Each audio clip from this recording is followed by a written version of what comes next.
Well, good afternoon to you all.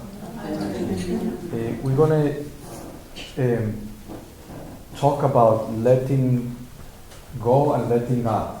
That is the name of the reflection. And I'm going to start by a short reading of the scriptures, wherever the Holy Spirit will lead us. And I'm going to read to you from the book of Revelations, chapter 5, 1. The coming of the Lamb. Then I saw in the right hand of him who was seated on the throne a scroll written on both sides, sealed with 7 seals. A mighty angel exclaimed in a loud voice, "Who is worthy to open these and break the seals?" But no one in heaven or on earth or in the nether world was found able to open the book and read it. I wept much when I saw that no one was found worthy to open the book and read it. Then one of the elders said to me, "Do not weep.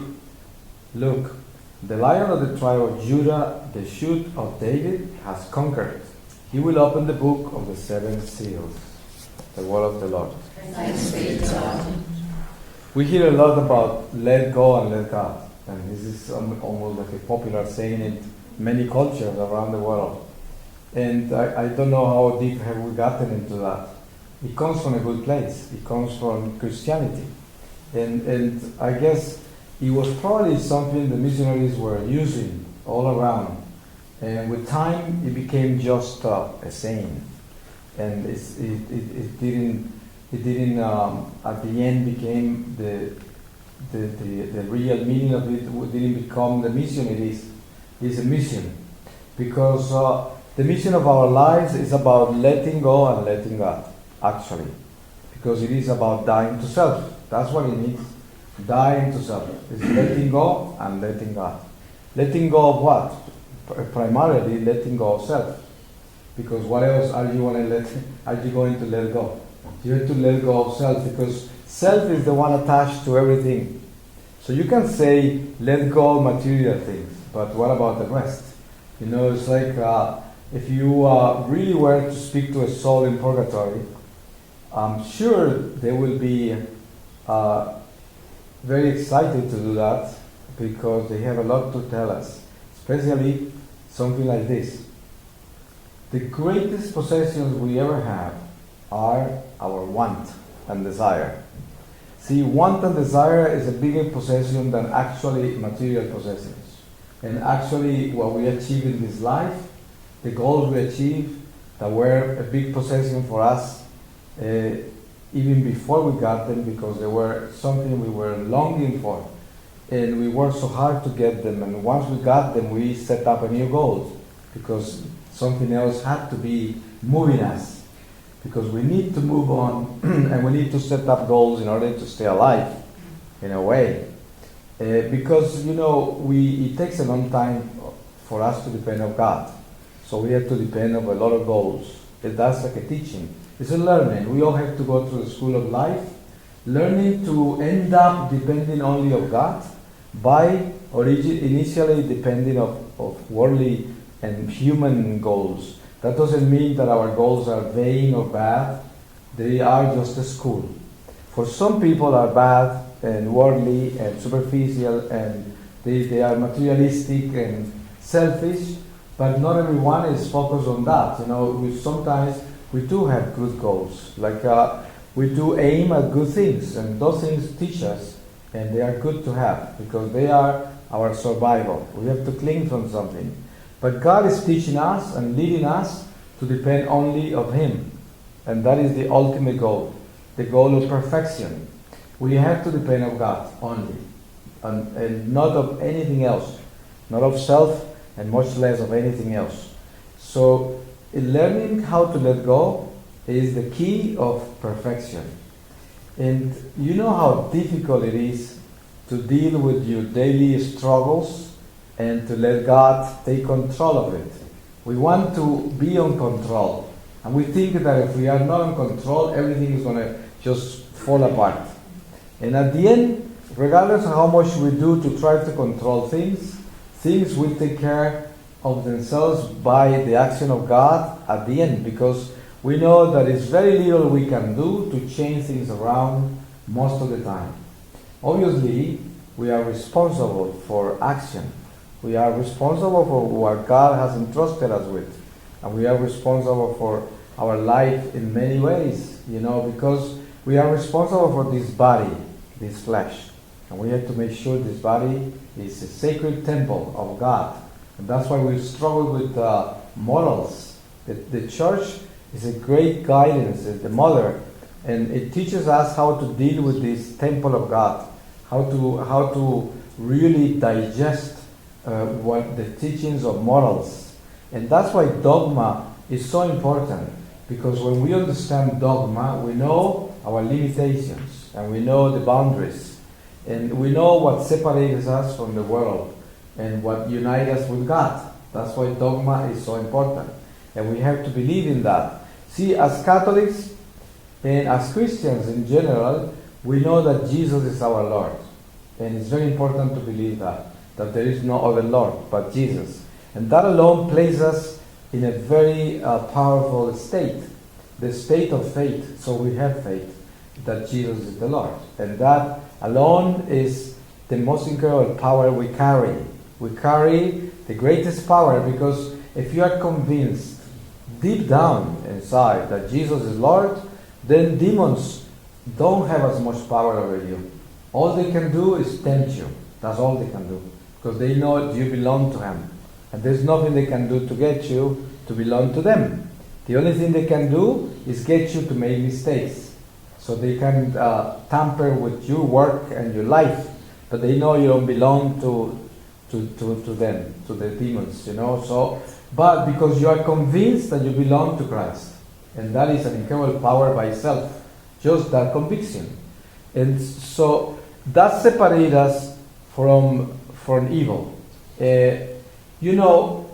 Nothing that Jesus was doing in the world, though He had flesh, was coming from within Him, because the flesh that He had was sinless. Same thing with Our Lady. It wasn't coming from inside. Everything was external. So we need to know that in our case, everything we deal with is also internal. Our weaknesses are in us. See, we are not sinless. So therefore, things come from within also, and from without, because we have to deal with the external, which is creation and creatures and spirits that bombard us with all of these that we have to be confronted with in life, plus what we deal with inside us. So that's something Jesus didn't deal with, or Our Lady, because they were sinless. So there was no sin in them. And this holiness can only be achieved at the end of this life. But in the meantime, for us to begin the cleansing that we need to start seriously, we need to learn how to let go.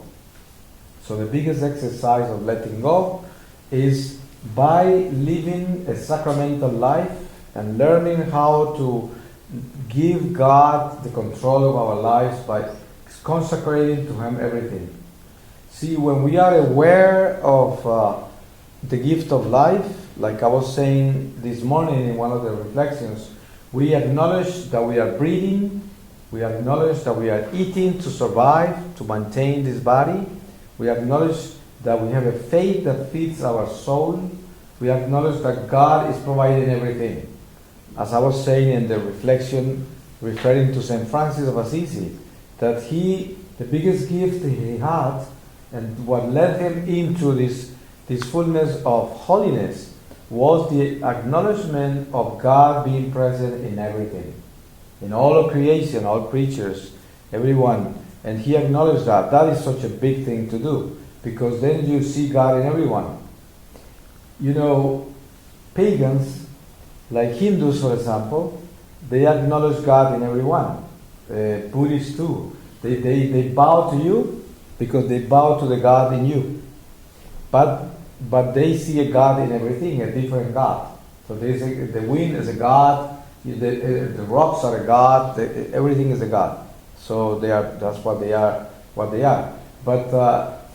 there is a sense of truth in that, and it is in reference to the human beings, that they bow to the God in you. So in that sense, they are correct, not in the others. Because actually, if the Holy Spirit is in you, God is actually dwelling in you. That doesn't mean I'm going to worship you, but I'm going to remember that you are a child of God. And therefore, God dwells in your heart, because you are a child of God. If someone doesn't know God, still that person has the gift of life. And life comes from God. So therefore, being a child of God anyways, is God present in everyone. And this is so important to acknowledge, because if you acknowledge that, you learn to have a love for your neighbor, for everyone, because then you see God in everyone. That's why the Word of God says, if you do not love your neighbor that you can see, how can you love me that you cannot see? So, and this is the big teaching. We have to learn how to love one another, because this is the school of souls. And that way we learn to end up loving God by exercising between us how to love one another. That's why when we speak about marriage, what is marriage? It's like priesthood. What is priesthood? It's a preparation for a wedding with the Lamb. See, everything we do on earth is a preparation for the true wedding that is coming up at the end of this life. We all die and marry the Lamb of God.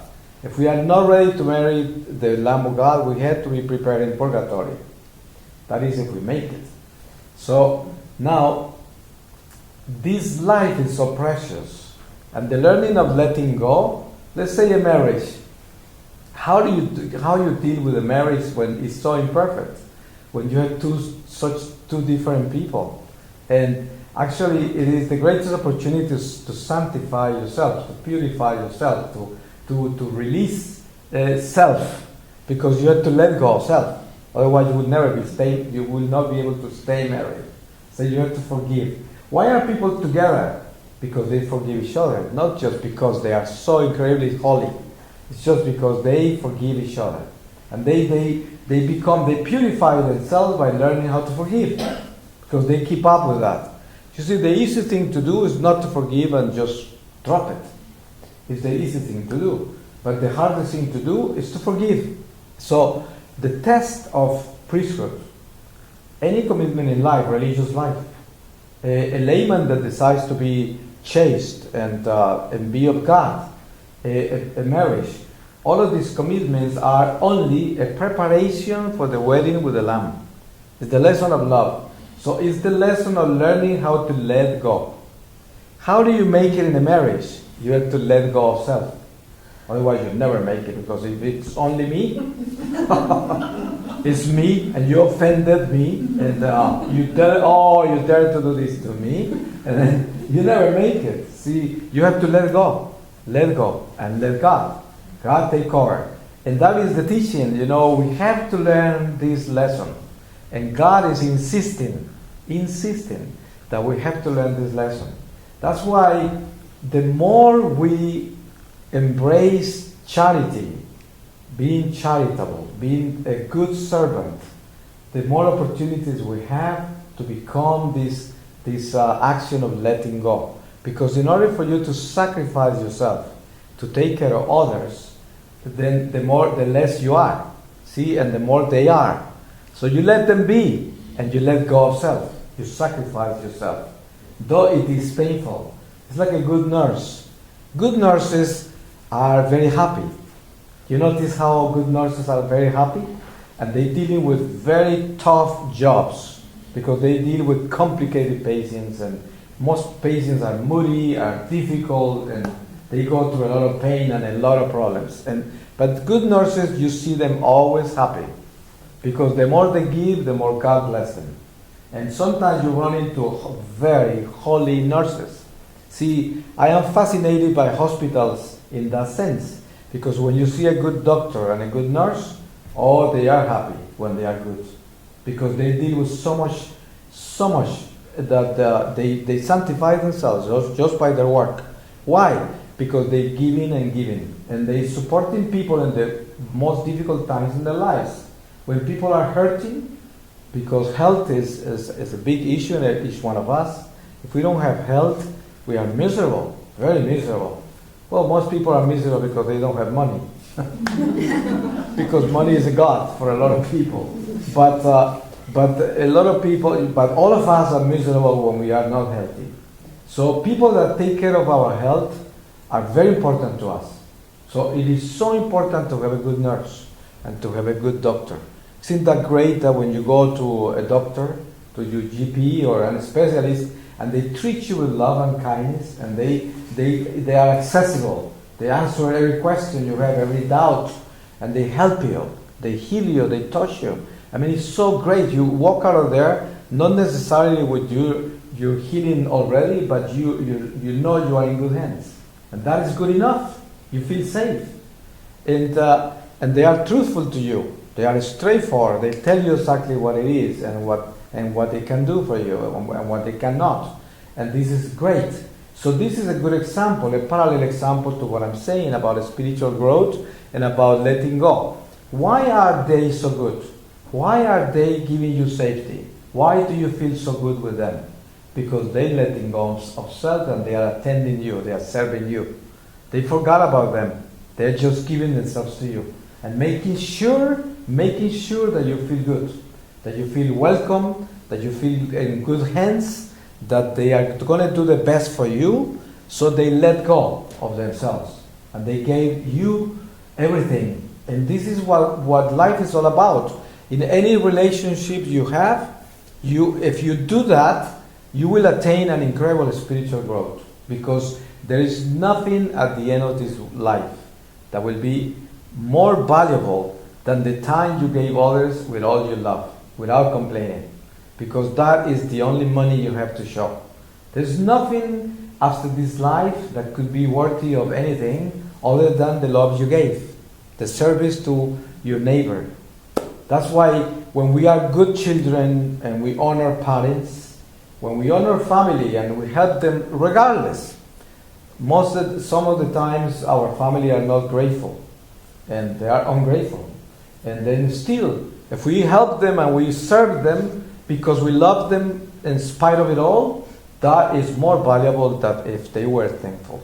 Because if they were too grateful, then our graces will not be as big. See, it's easy to give to those that love us and support us and are grateful. Very easy. See, it's so comfortable. But it's so difficult to give to people that do not appreciate us and are not grateful. That's very difficult. But that is the only true meaning of giving. Because you're not giving because you are conditionally giving. You are unconditionally giving. And that is an incredible opportunity. Every time you do something in this life that is unconditional, you are gaining a lot of territory in your spiritual life. Because you are getting deeper and deeper into God. And this is our journey. If you want to ask what a Christian is about, a Christian is someone that is navigating into God. That's what a Christian is. We are navigating into the Lord. It's an eternal navigation because God never ends.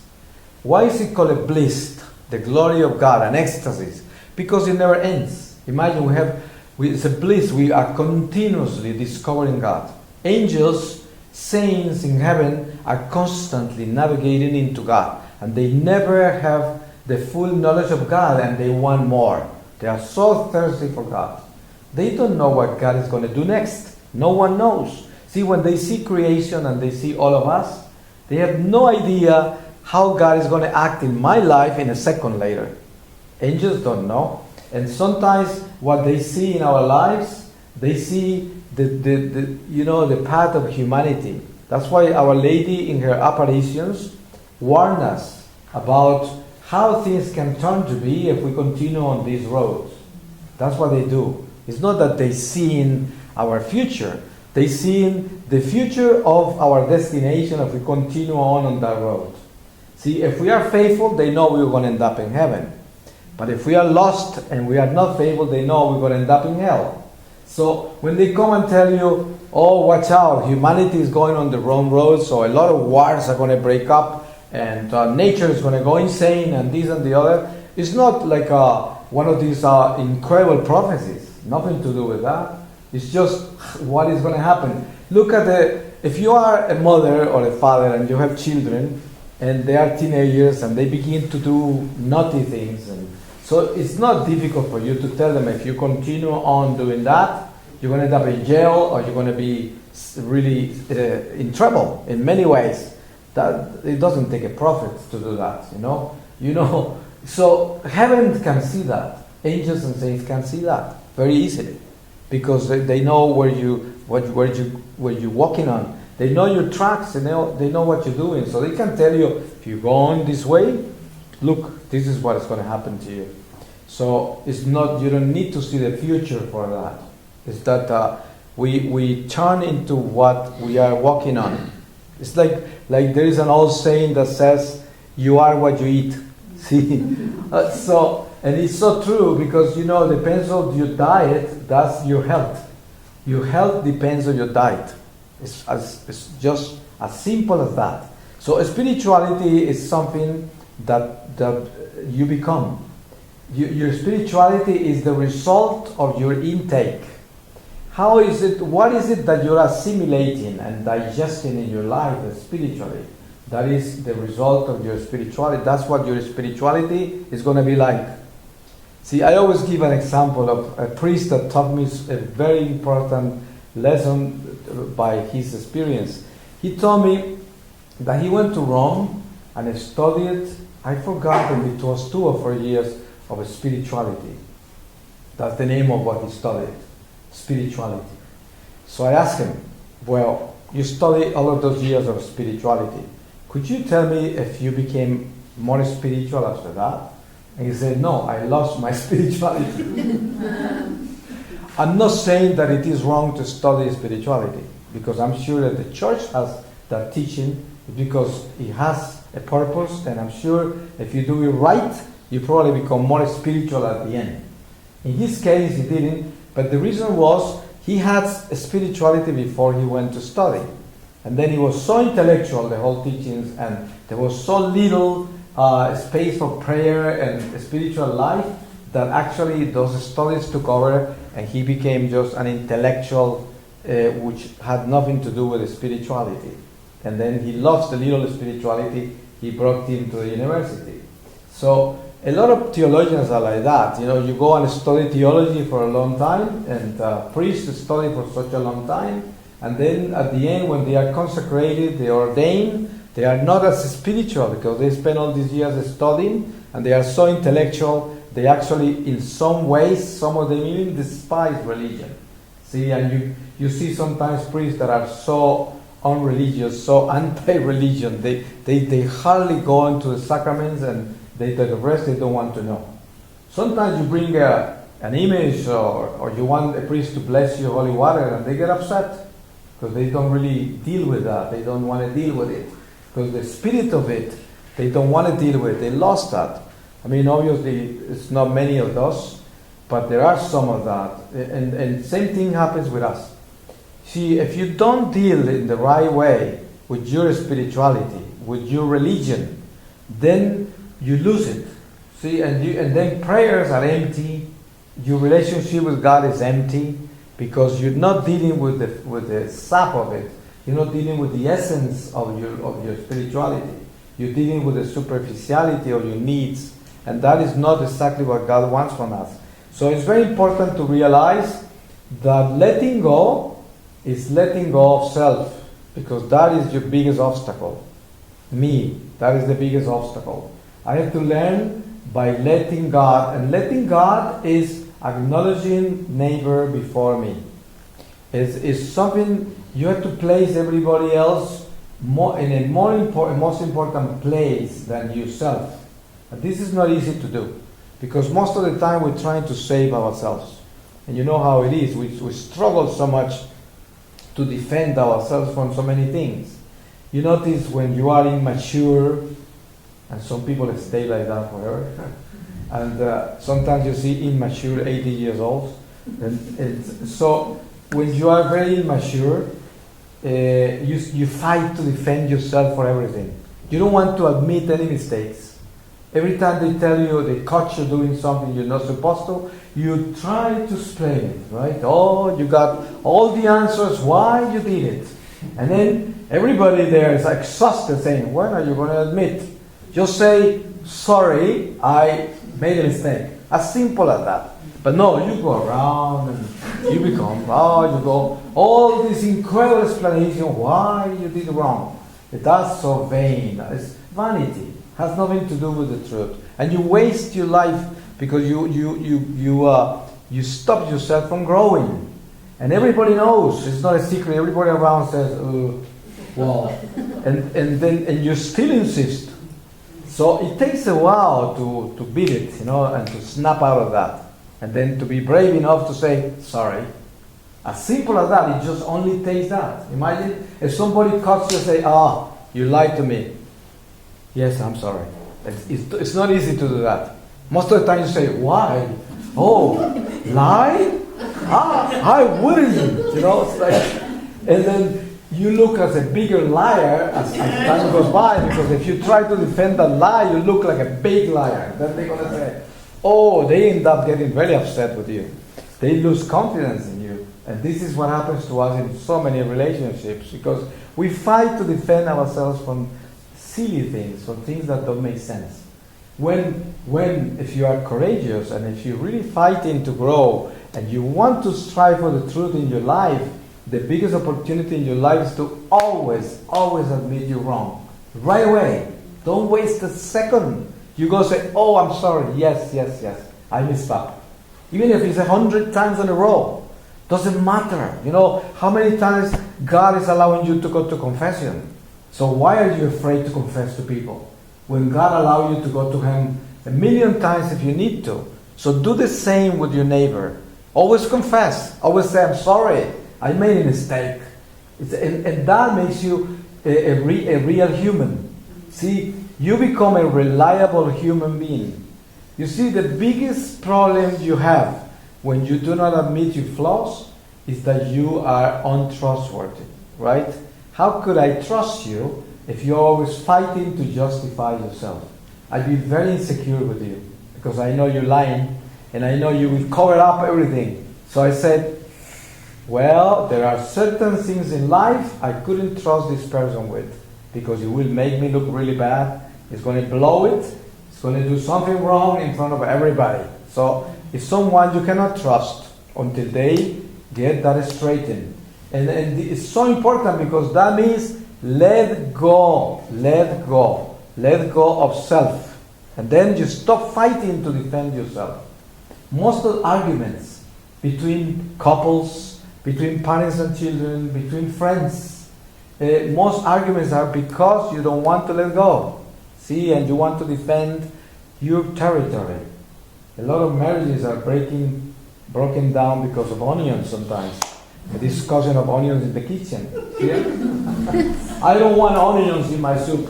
You coming up with this. You just don't like my cooking. Nothing to do with your cooking. It's just that I don't like onions, right? And that alone will break up a whole discussion that will break the marriage, maybe, because of onions. Yeah? But it's not onions. It's yourself. It's self. See, so if you learn to let go, all those things will never happen.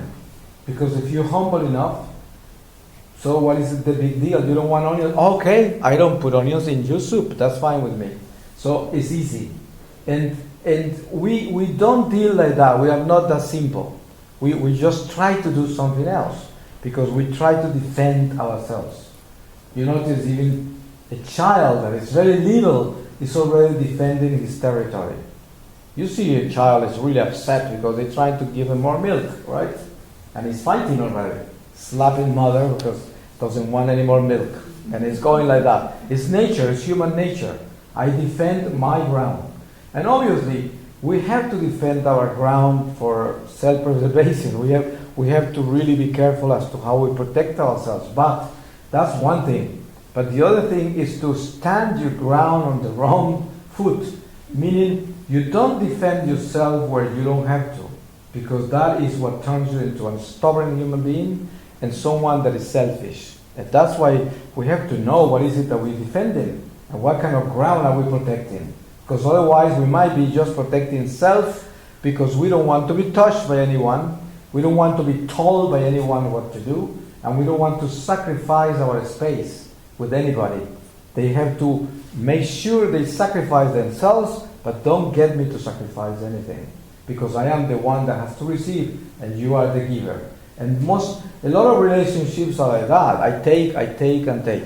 And the day I don't take, the day you don't give me, then you're not good any longer. I'm dropping you, right? Because you're not giving me in the same rate that I'm asking. And then that is exactly what happens when we don't let go. So when we let go, the first thing we do is we stop this incredible needy type of nature. See, a person that won't let go is a needy human being. It's always sucking everybody's blood.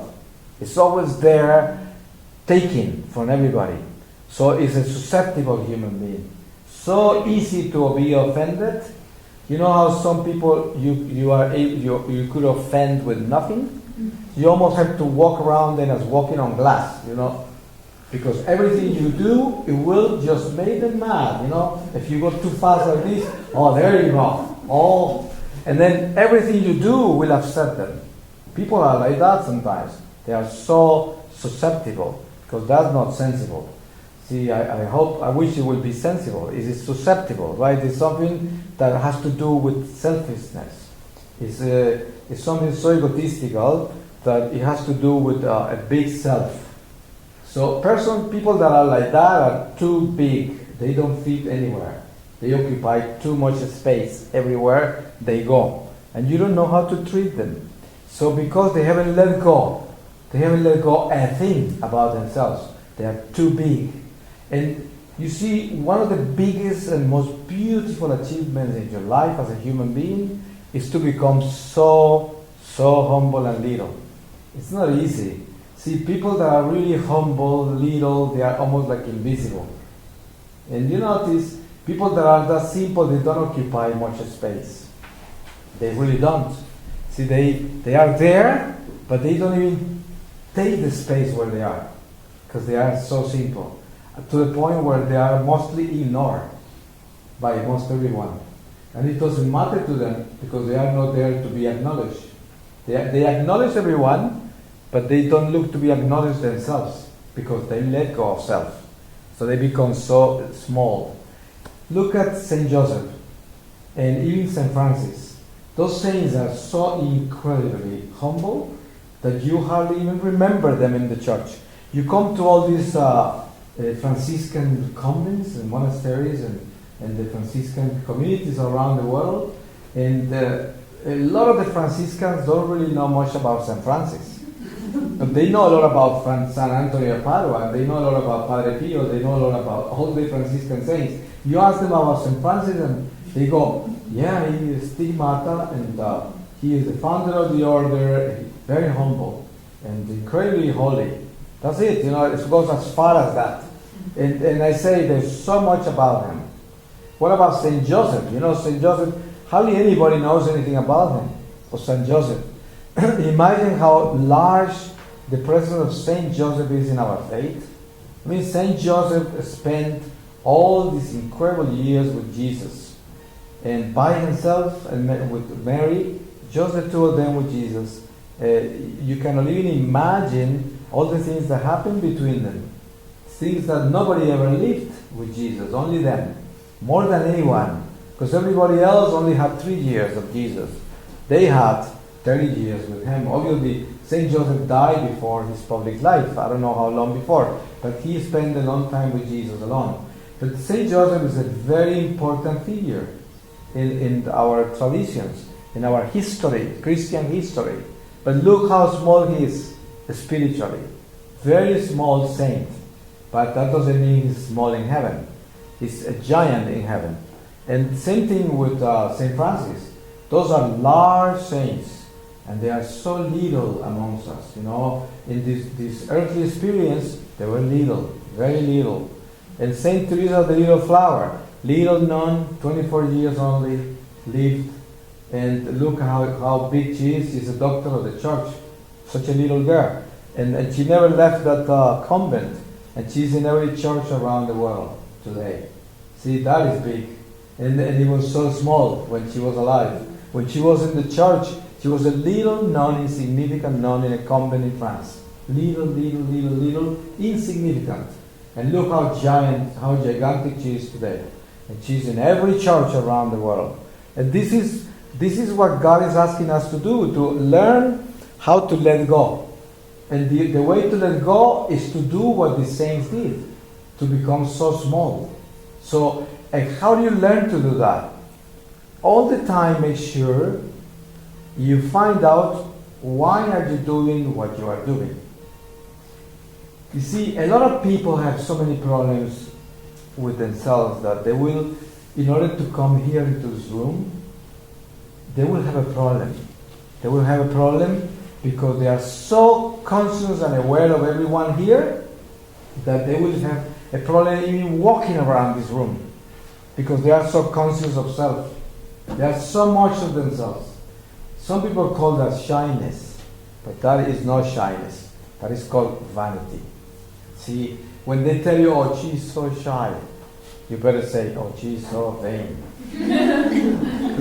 She's so concerned about everyone, and what everybody's going to think, what everybody's going to, what are they going to say about me? That is all vanity, it's not shyness.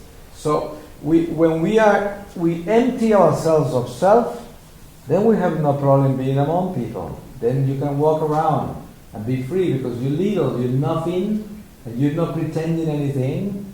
You're not so big about yourself, so you're able to do your little job and then not to make a big deal out of that. That's you, the little you, moving around, and you're nothing. So don't be worried about the rest. So if you're so concerned about people intimidate you, that means you are very vain because you're too aware of self. You're so much aware of yourself, you can't handle the presence of other people. I mean, the only exception to this will be a traumatized human being. Some people are afraid of people because they were beaten up as children and they grew up in an abusive, home, a dysfunctional family where they were abused, and then they are afraid of people. That would be a big excuse, right? A reason, a real reason. But a normal human being, we are considerably normal, not exactly normal because we are mortals and imperfect. So normal will be to be perfect. But usually, if you don't have a traumatic background, there's no reason why you will be afraid of people. The only reason you will be afraid of people is because of vanity. It's because you haven't let go of self. Let go of self. Sometimes there are 10 people, and you're trying to choose one to go and say something, and the 10 go like this. Right? No one wants to go. Say, who wants to do this? Oh, not me. So everybody's turning to the side. Why? They are afraid of looking bad. That's what it is. They are afraid of making a mistake. They are afraid of whatever because they are so full of themselves. So this is exactly what we have to let go.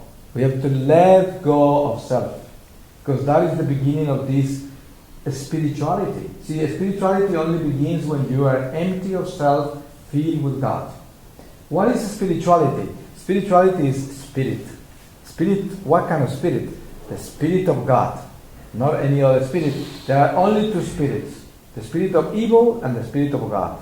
You either are. You either have the Spirit of God or the spirit of evil. When we speak about the Spirit of God, we speak about God's spirits of goodness, which involves all saints, all angels, all good people. See, this is the Spirit of God. Even souls in purgatory are Spirit of God because they belong to God. And they are one body. Spirit of evil is all evil. Every human being that is not good, every evil person in the world, demons in hell, all of that is the spirit of evil. So it's many. But it's one spirit, one body. But it's many. Formed by many. When St. John says in the book of Revelation, chapter 12, he speaks about 1/3 of the angels were thrown out of heaven. And no one can count them because they are uncountable. There are myriads of angels that were thrown out. And so you're talking about one body of evil formed by myriads of angels. And then everyone that joins them human beings that join them become that spirit of evil. That's why St. John said, the Antichrist is here. Everyone that is against Christ is an Antichrist. That's what St. John says. And a lot of people are waiting for the Antichrist to show up. And then they say, oh, he's in Africa. Oh, he's in somewhere else. All these messengers of these so-called messengers and prophets, false prophets, are talking about the Antichrist. And so they don't read the scriptures. St. John says in the scriptures, the Antichrist is here. That's 2,000 years ago. And he says, everyone that is against Christ is an Antichrist. If you don't confess that Jesus is Lord and you go against Jesus being Lord, you are a part of the Antichrist. The Antichrist is a body of evil formed by millions of spirits, including human beings that are evil. So the Antichrist is here, has been here since Jesus ascended to heaven. Because once Jesus appeared among us, then the spirits became enemies of Jesus right away because he's the Redeemer. So the Antichrist showed up. And the Antichrist is being here. So he doesn't need to come. He's already here. He's been here. So you see, prophecies are about understanding the church the way it is. There's nothing new under the sun. See, nothing new is going to be revealed to us. If anyone comes and tells you that they have a new message, watch out. They are not good because there's nothing new. Everything has been revealed to us. There's nothing new to come. The only thing that is going to come is the returning of Jesus. That's the only thing. The end of death, the end of the economy of salvation. It's the only new thing to come. But everything else has been revealed to us. That's why any messenger that comes and gives you a new message, a new way of doing things, a new way of going about things, is not of God. That's as simple as that. Because we have been given the truth already. It's all revealed to us. It's in the gospel. Every single revelation.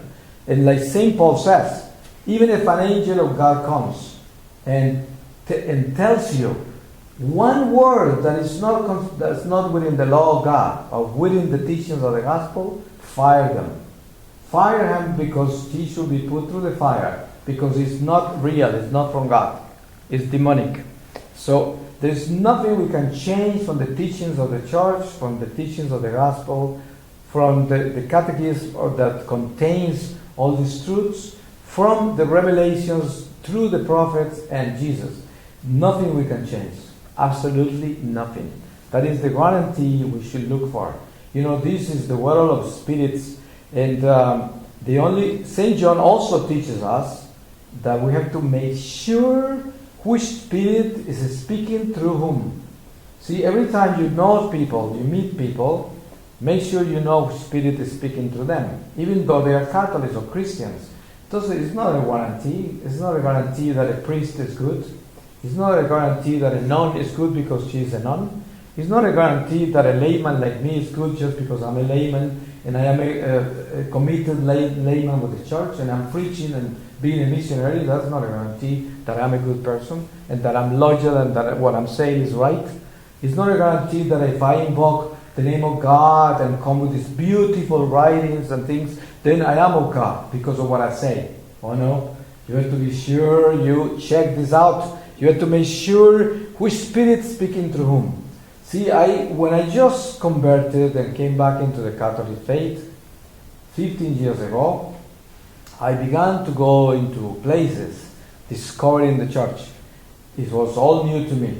And I was a grown-up man. I was already 49 years old, 48. So I was at a convent in Colombia, a religious community. And they had an stigmata in that place. An stigmata. And they kept them in a room in the back. And on Fridays, the times I was there on a Friday, I could hear the screaming from, he was supposed to be going through the Passion on Fridays. But there was something there that really troubled me about the whole thing. Especially in the screaming and the voices that I could hear. But I never said anything because I was new in everything. Completely new. What ended up being that a year later they found out it was all of the devil. Nothing to do with God. And that guy had the stigmas on him. So imagine how far the devil can go. Say, if you think that because he had the stigmas, he was of God. Oh, think again. The devil can also do that. And a lot of things, places, apparitions, false apparitions. They take photographs and miraculous photos show up.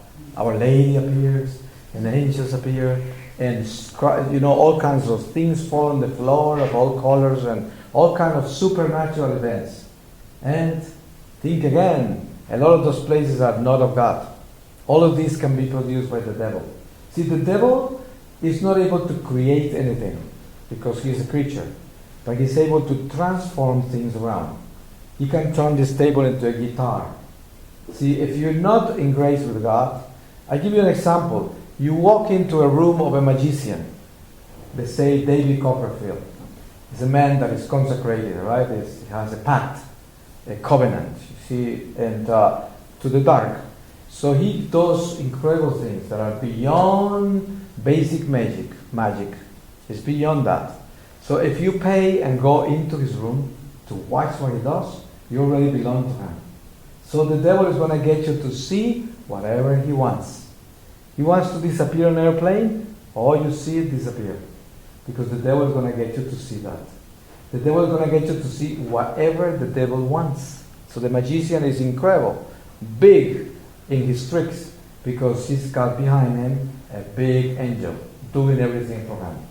So when I was in the world and I was living a sinful life, I used to be in California and Los Angeles, and my nightlife was very big, and so I would walk into these bars that were so decadent, horrifyingly decadent, so much sin, and I felt like I was in heaven. Everybody was beautiful, and everything was so great, and I was there getting lost. I was going to hell. If I stayed there, I go to hell. If the Lord wouldn't have rescued me from that, I would have been condemned. But ask me, when I was there, I was the happiest man on earth. I was there with the most beautiful people. When I came back after my experience with God, came back to California and began just going back into my normal life, I ended up one day in one of those bars that I used to frequent for years. And you won't believe what happened to me. I was so shocked because I was there, I had a drink, and the next thing I know, the whole thing just snapped on me and changed, and I saw the reality of that. I ran out of there, never came back. But I could see exactly what it was. Because then I wasn't fooled anymore. I was already in the sacraments, I knew the truth already, I had all this vision of God, and I knew what I was. And it was terrifying what I was looking at. All this demonic activity around people. And the people that were there were ugly as you can get. And the women were beautiful physically. And the men were all groomed, and famous and powerful. But they were ugly as you can never imagine. They were horrifyingly evil, these people. And they were people I dealt with for years. They were close to me. People I worked with for years. I had to run out of there. And it's not that I felt holier than thou.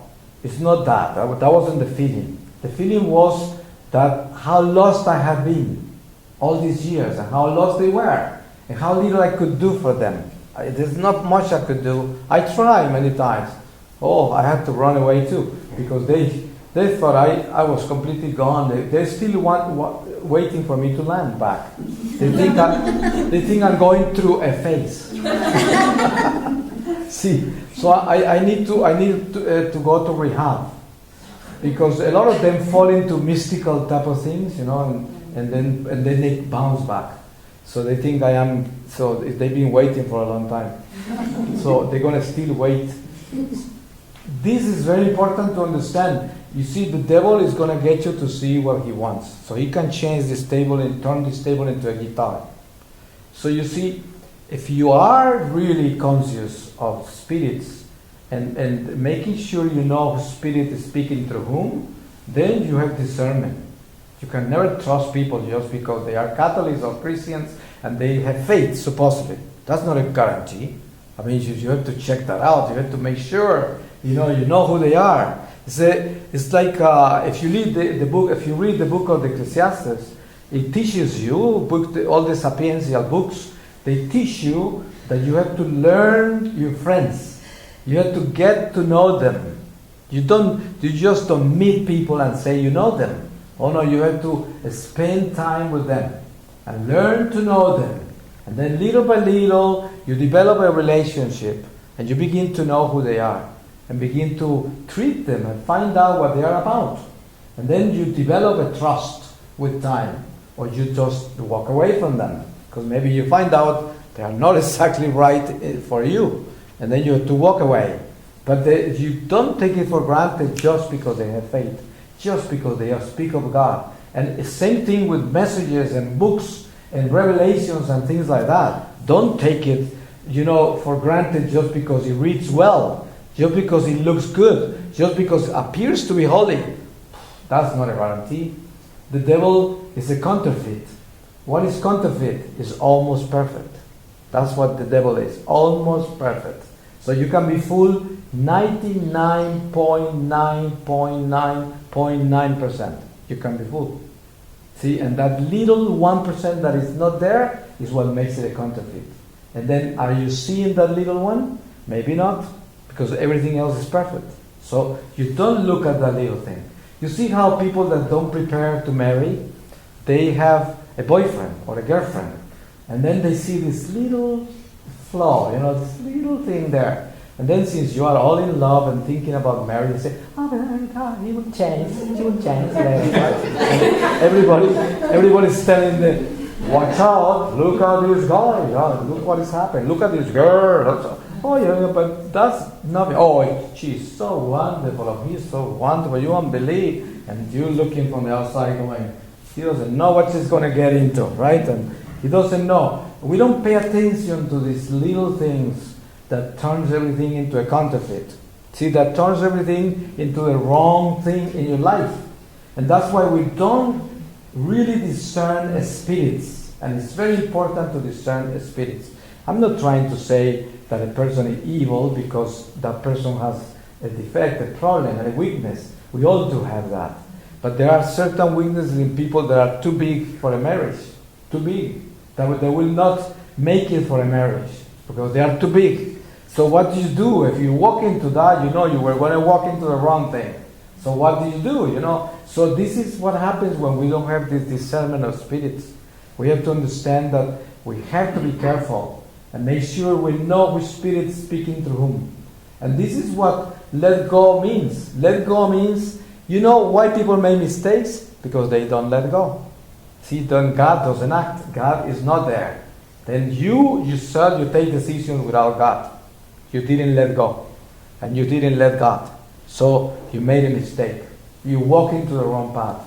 And we have to really watch that, because that can happen in our lives all the time with friendships, with what we read, who we follow, who we trust, and the decisions we take, decisions we make for our projects in life are based always on me, on what I think, what I believe, what I want, and that is always wrong, because if I go after that, I'm never going to make it. I'm always going to be confused. And the worst part of that, you will always be waiting for your time, waiting for your moment. It's like you walking you are on hold, in other words. There's something in your life that hasn't arrived. It's horrible to live like that. Imagine you're always waiting for your life to take place. You have no life. As simple as that. You have no life. You notice how people's lives sometimes are on a project, and then that project never ends. It's always like up in the air, no landing, up in the air. Why? All about self. It's all about me. All about want and desire. So because what I want and desire is not taking place, my life is on hold. Always on hold. Because I'm after a desire and a want. But if I live a simple life, a very humble life, a very basic life, I have a life. As simple as that, I have a life. I have this simple life, this little life. And maybe if I land on this little life, then God is going to give me more. Because that's what God says. If you are faithful in the little, I will give you more. And this is what we need to learn. We need to learn very little, to be very little, to be very small, so that God can do something, so that God can work in our lives. So we have to land in the simplicity of our lives. And that way, things will start to work. regardless of how old you are, because if you do things right a week before you die, good enough. You did it before you died. And that's good enough because it saves you from a horrifying purgatory. But if you die without getting it, you're going to get it later. But I don't recommend you to get it later. So we have to get it now. A lot of people get it in the deathbed, but good enough, they got it. So they need to work on a different dimension after they die because they already got it. But if you don't get it before you die, it's very tough to get it after you die. So that's why we have to get it now. What do we have to work on? Letting go. Let go of self. So check yourself out all the time. And make sure you're letting go of self all the time. I was in a retreat we had here a few weeks ago. I was talking about Jesus resurrected. And talking about not taking revenge on anybody. Not getting even with anyone. See, Jesus resurrected, and he appeared only to his friends, the ones that were with him in Bethany. His friends, the apostles, disciples, Our Lady, the holy women of Jerusalem, only to them. He didn't appear to anyone. And I was telling them, Jesus could have appeared to Pontius Pilate and said, check it out, Pontius.